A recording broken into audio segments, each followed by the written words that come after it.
Russia said on Friday it is ready to discuss a prisoner swap with the United States a day after U.S. basketball star Brittney Griner was sentenced to 9 years in a Russian prison for bringing cannabis oil into the country. The case against the Olympic gold medalist and WNBA star plunged Griner into a geopolitical storm after Russia invaded Ukraine in February. Russian Foreign Minister Sergei Lavrov said a proper diplomatic channel should be used to discuss possible prisoner exchanges and criticized the U.S. for making plans to offer an exchange public. U.S. Secretary of State Antony Blinken said Washington was prepared to engage with Moscow through the established diplomatic channels, and that Griner's conviction highlighted her wrongful detention. It puts a spotlight on our very significant concern with Russia's legal system and the Russian government's use of wrongful detentions to advance its own agenda, using individuals as political pawns.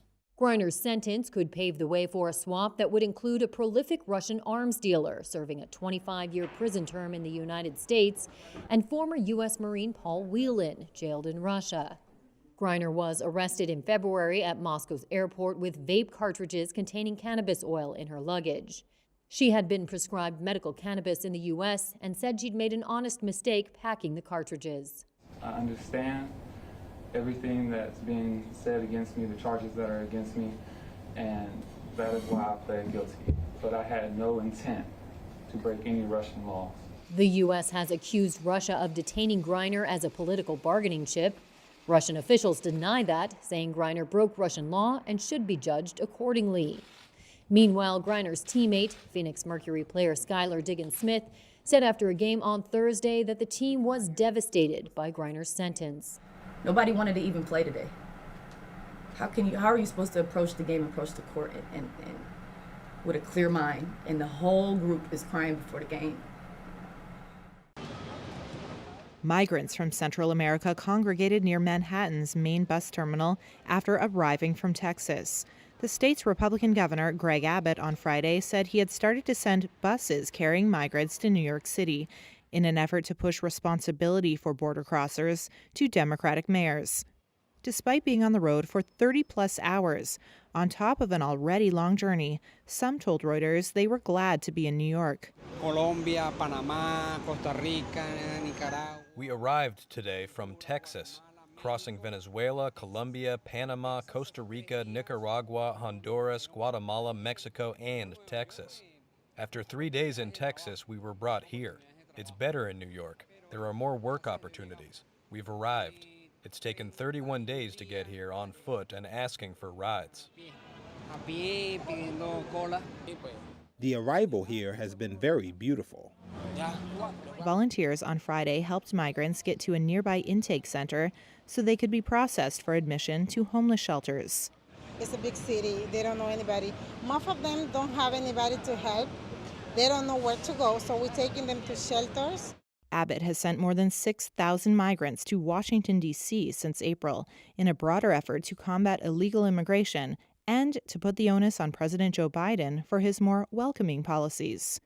In a Friday statement, Abbott called on New York City Mayor Eric Adams to find housing for the new arrivals, saying, quote, "I hope he follows through on his promise of welcoming all migrants with open arms so that our overrun and overwhelmed border towns can find relief."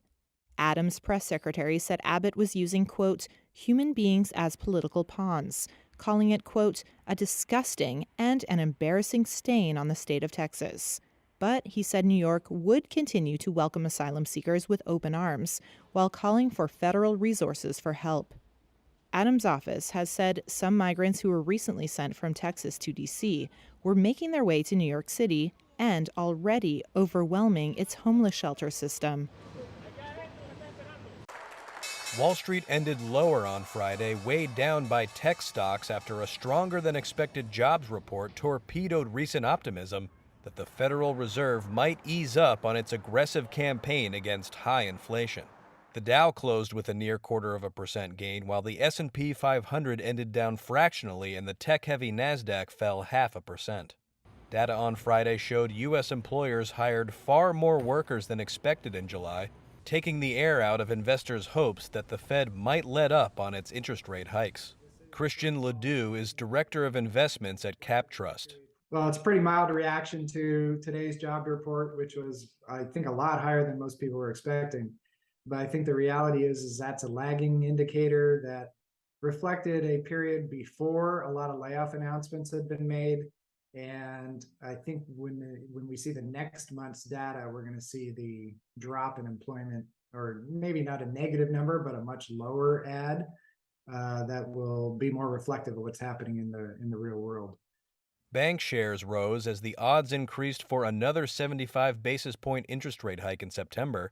Shares of rate-sensitive tech companies like Facebook owner Meta Platforms and Amazon fell Friday, pulling down the S&P 500. But a more than 6.5% decline in shares of Tesla weighed more heavily on the index.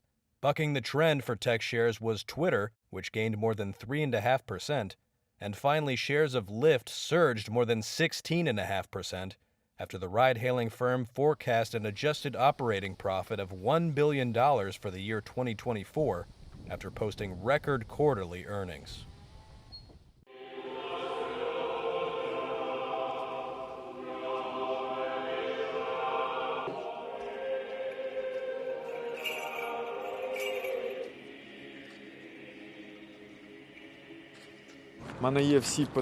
I have all reasons to believe that this wasn't coincidental, to believe that the stars aligned in such a way.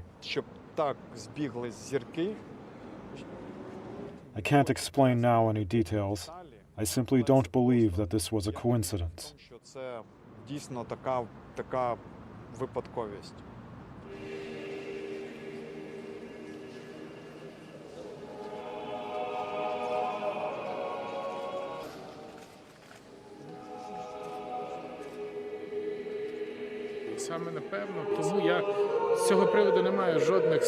I don't have any doubts that a traitor led a Russian rocket to the place where Alexei Opanasovich and his wife were.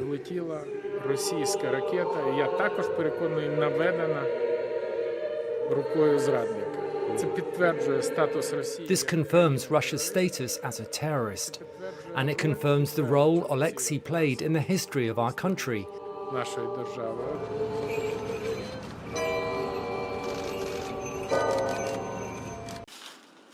Ulysses Del Bosque has lived in his home in downtown Los Angeles for 32 years. But with California landlords now legally permitted to increase rents by as much as 10%, Del Bosque could soon be forced out. I feel a little nervous every time I come to the mail, because I don't know if there's going to be an eviction note or a note from the court. Del Bosque says his landlord bought the property 2 years ago and is trying to evict him for pushing back against the rent increase. His neighbor Juan Garcia, who has lived next door for 17 years, says he is also fighting eviction for refusing to pay 10% more. Where do I stay? Well, on the street. But I hope that this will be resolved soon, to know what is going to happen. Their rent increases come after statewide safeguards to prevent evictions during the health crisis came to an end. The two men are now being helped by a local group called Strategic Action for a Just Economy, whose executive director, Cynthia Strothman, says the rent hikes couldn't come at a worse time. Many tenants saw decided decreases in their income during the pandemic. So we're in an unfortunate situation where inflation may allow landlords to increase rent just at a time when tenants can't really afford it at all. I think 10% is a lot of money, but rents haven't gone up much at all in the last 3 years. They were actually restricted from going up at all. LA landlord Larry Rubenstein says he and other landlords are not looking to gouge renters. So if someone raises their rent 10%, they're just playing catch up. They're not getting ahead of it. They're not making more money. They're not buying a yacht. They're just trying to make ends meet. Los Angeles is now one of the most expensive places to live in the U.S., with the median rental price now sitting at over $3,100 a month, according to Zillow.com. That's 45% higher than the national median. L.A. real estate agent Chris Lucibello says demand for rentals locally and nationwide has skyrocketed. Now's the opportunity for those landlords to protect their investment and actually get market value for their leases. But that leaves many, like 71-year-old Linda Kay, who is disabled, in a tough spot, struggling to cover the cost of rent on a limited income. Nowadays, you can't even get a single under $1,000 a month. I barely get that.